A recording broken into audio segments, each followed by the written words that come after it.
back to Jambar in 10. I'm Rocco Latrena. And I'm Will Staton. Will, how are you doing today?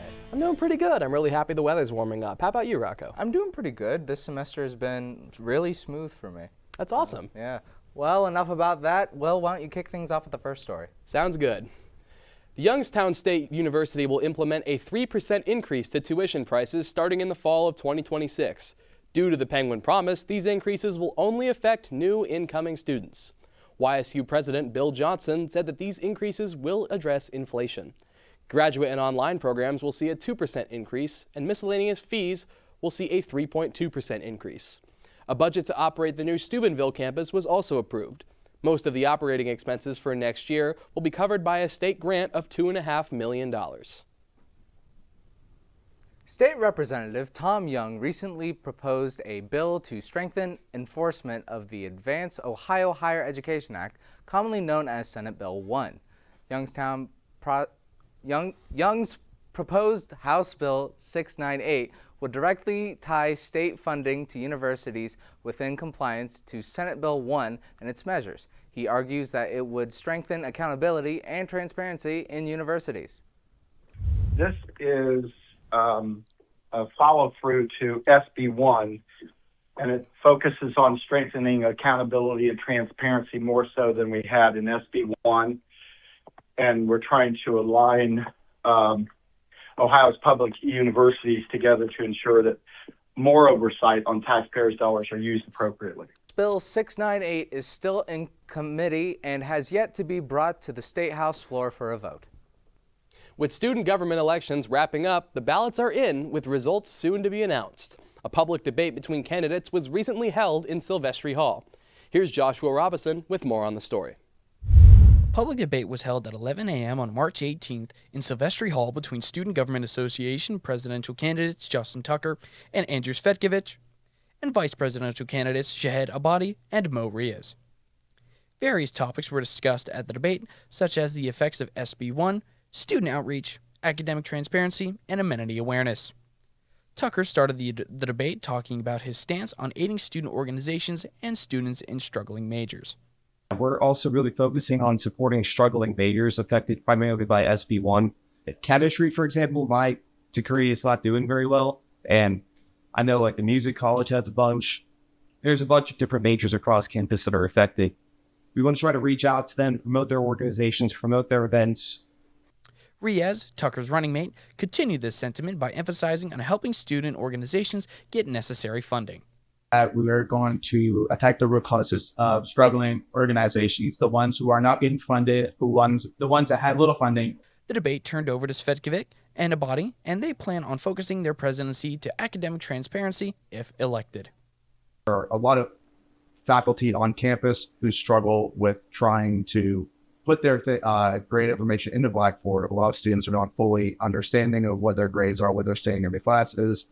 Abadi continued the discussion into amenity awareness and how her and Svetkovic plan to expand it.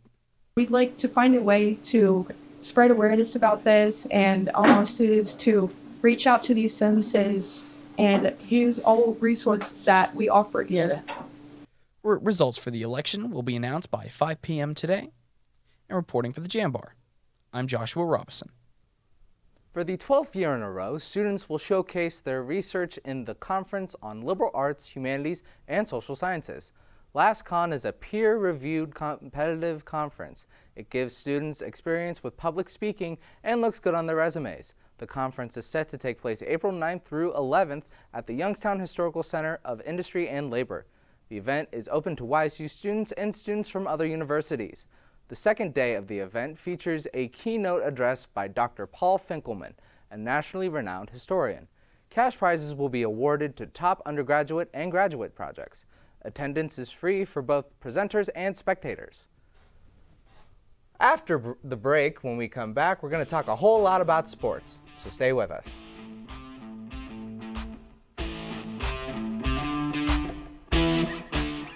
We know you hear it all the time.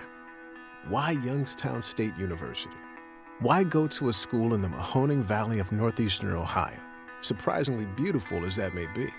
Why live on a campus that sits on the edge of the Rust Belt, historic and inspiring as that may be? In short, Why choose Youngstown State? Here's why. Because when it comes to engineering, medicine, sports, business, and the skills you need to take your place in the future, we take a back seat to nobody because you can afford us. And we will afford you the opportunity to build the future you want and the life you desire. Why Youngstown State? Because we care about you, your success, and our future. Together. Youngstown State University. Now you know why.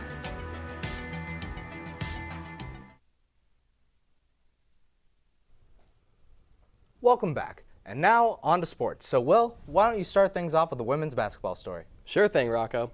The Youngstown State University women's basketball team wrapped up their historic season in the Women's National Invitational Tournament. Here's Jambar reporter Mabel Crouch with more. The Youngstown State University women's basketball team defeated University of Maryland Eastern Shore 61-42 in the second round of the WNIT, marking the program's first win in the tournament since 2013 and their 25th victory of the season, the second most in program history. Sophomore Sophia Gregory led the way with 13 points, while the Penguins used a strong second quarter run, including back-to-back three-pointers from sixth-year Casey Santoro and junior Erica King to take control.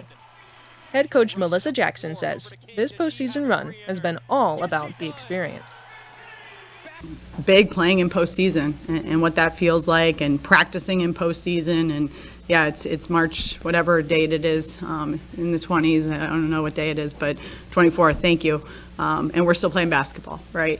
But yeah, it's going to be game 35, but it doesn't feel like that because it is so much fun coming to practice every day with this group. The win pushed YSU into the Super 16, setting a new school record with game number 35 on the season. But the run would come to an end just days later. The Penguins fell to Marshall University 72-46 on March 27th, as the Thundering Herds' three-point shooting proved to be too much to handle when they pulled away in the fourth quarter. After the game, redshirt freshman Sarah Baker pointed to Marshall's shooting depth as the difference. It was definitely hard because they have a bunch of shooters, so we couldn't stun at them as much on their drives like we usually do and collapse on them because they're great shooters. They would kick it out, make it, kill us even more. So yeah, that was definitely for sure the most difficult part. And then they just crashed the boards really hard too. Despite the loss, Youngstown State closes out a record-setting 25-10 season. The team will lose its only senior rostered in Santoro, who wraps up her collegiate career with a new single-season high of 412 points in 35 starts. Head coach Melissa Jackson will return to lead next season's squad. Jackson signed a contract extension through the 2030-31 season. For Jambar TV, I'm Mabel Crouch. The YSU track team added new names to the program record books at the Rally Relays in North Carolina. For the men's, Junior Sage Vavro set a new program record in the steeplechase with a time of 8:47.06, breaking a 17-year-old record.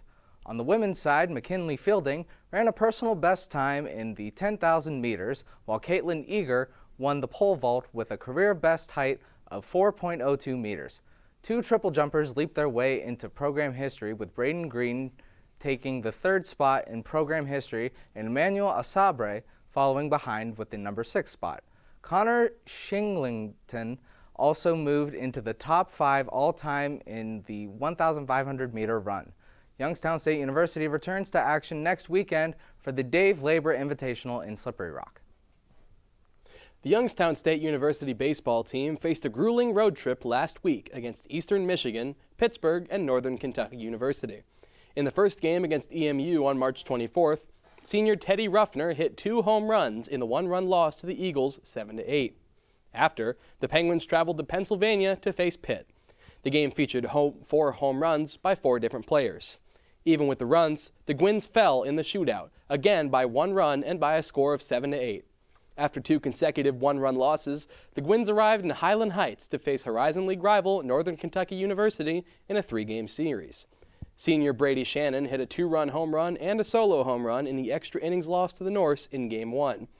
The Gwins faced a scoring drought in Game 2, where RBIs by Beckley, Ruffner, and junior Luke Rossi were not enough to overcome NKU.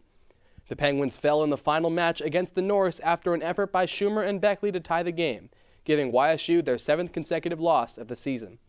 YSU is set to face Milwaukee in a 3-game series this weekend. For more information, visit ysusports.com. The Youngstown State softball team bounced back in a big way after splitting a road doubleheader at St. Bonaventure.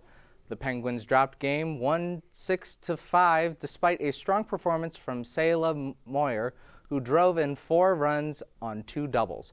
YSU responded in Game 2 with a 9-1 win behind a complete game from Kensley Ogan and 3 RBI double from freshman Layla Statzak. Back at home, the Penguins stayed hot, sweeping Northern Kentucky in 4 games. The highlight came in Game 1, where Youngstown State set a program record with 17 runs in a Horizon League game.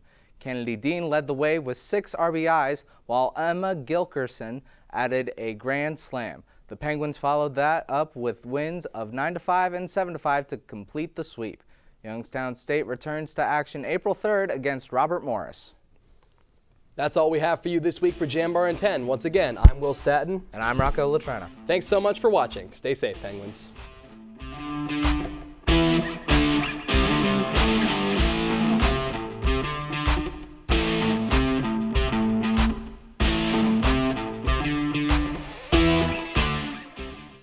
Support for Jambar TV is provided in part by the YSU Foundation and the Jane F. Lamb Charitable Foundation. Thank you.